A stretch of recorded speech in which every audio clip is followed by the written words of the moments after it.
അനസ് റളിയല്ലാഹു അൻഹു പറയട്ടെ, ഖാല റസൂലുള്ളാഹ് സ്വല്ലല്ലാഹു അലൈഹി വസല്ലം, പുണ്യ നബി തങ്ങൾ പറയുമായിരുന്നു, ഇന്ന ഉളമൽ ജസാഇ മിൻ ഉളമിൽ ബലാ, പരീക്ഷണങ്ങൾ കൂടുന്നതിനനുസരിച്ചാണ് നിങ്ങളുടെ പ്രതിഫലങ്ങൾ അല്ലാഹു കൂട്ടിത്തരുന്നത്. വർഷങ്ങളോളം കാത്തിരുന്ന് കിട്ടിയ ഒരു കുഞ്ഞ്, ഒരുപാട് ചികിത്സ നടത്തിയിട്ട് ഉണ്ടായൊരു കുഞ്ഞ്, ആ കുഞ്ഞിനെ സ്നേഹിച്ചു മതി വന്നിട്ടില്ല.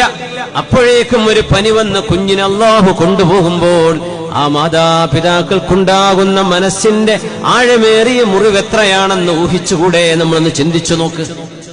യുദ്ധങ്ങൾ നടക്കുന്നിടത്ത് പട്ടിണിപ്പാവങ്ങളായി മനുഷ്യര് റോഡുകളിൽ തലകറങ്ങി മരിച്ചു വീഴുന്നിടത്ത്, മക്കള് ദാഹിക്കുമ്പോ ഉമ്മ വെള്ളം വേണമെന്ന് പറയുമ്പോ മോളെ വെള്ളം തരാൻ ഉമ്മയുടെ കയ്യിലില്ല എന്ന് ഒരു കുഞ്ഞിനോട് മാതാവിന് പറയേണ്ടി വരുന്ന ദുരവസ്ഥയെക്കുറിച്ചൊന്ന് ആലോചിച്ചു നോക്കി. പരീക്ഷണങ്ങളുടെ എണ്ണവും വണ്ണവും കൂടുന്നതിനനുസരിച്ച് അല്ലാഹു അവർക്ക് പ്രതിഫലം വർദ്ധിപ്പിച്ചു കൊടുക്കുമെന്ന് റസൂലുള്ളാഹ്. കാരണം ഇത് താൽക്കാലികമായൊരു ലോകമാണ്, ഇതൊരിക്കലും ശാശ്വതമായ ലോകമല്ല. എല്ലാരും മരിക്കും, അത് എപ്പോഴാന്ന് പോലും ആർക്കും അറിയില്ല. അങ്ങനത്തെ ഒരു ലോകമല്ലേ.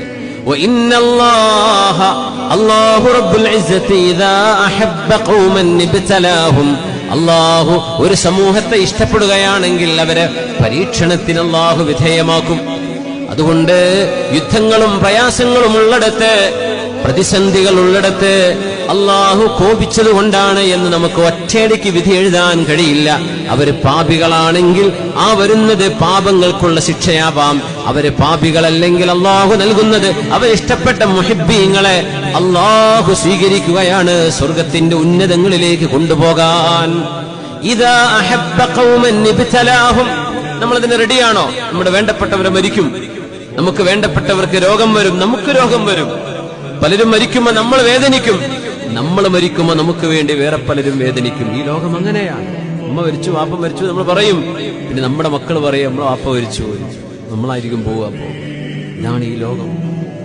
ഈ ലോകത്ത് ദുഃഖങ്ങളില്ലാത്തവരാരാണ്? പ്രയാസങ്ങളില്ലാത്തവരാരാണ്?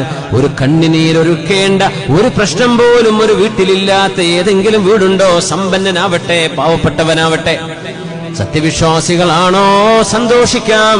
ഇന്നല്ലാഹ ഇദാ അഹബ്ബ ഖൗമൻ ഇബ്തലാഹും, അല്ലാഹു ഒരു വിഭാഗത്തെ ഇഷ്ടപ്പെടുകയാണെങ്കിൽ അവരെ അല്ലാഹു പരീക്ഷിച്ചിരിക്കും. സഹിക്കാൻ തയ്യാറാണോ?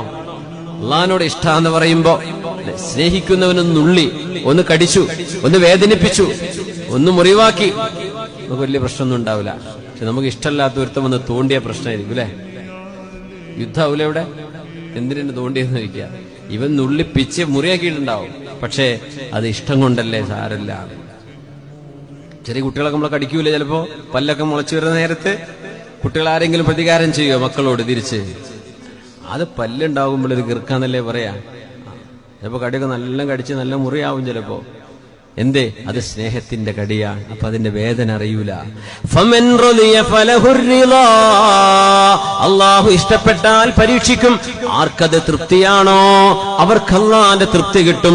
വമൻ സഖിത ഫലഹു സുഖ്തു, ആ പരീക്ഷണങ്ങളിൽ ആർക്ക് റബ്ബിനോട് ദേഷ്യമാണോ അവർക്ക് അല്ലാഹുവിന്റെ ദേഷ്യം ഉണ്ടാകുമെന്ന് റസൂലുള്ളാഹി സ്വല്ലല്ലാഹു അലൈഹി വസല്ലം.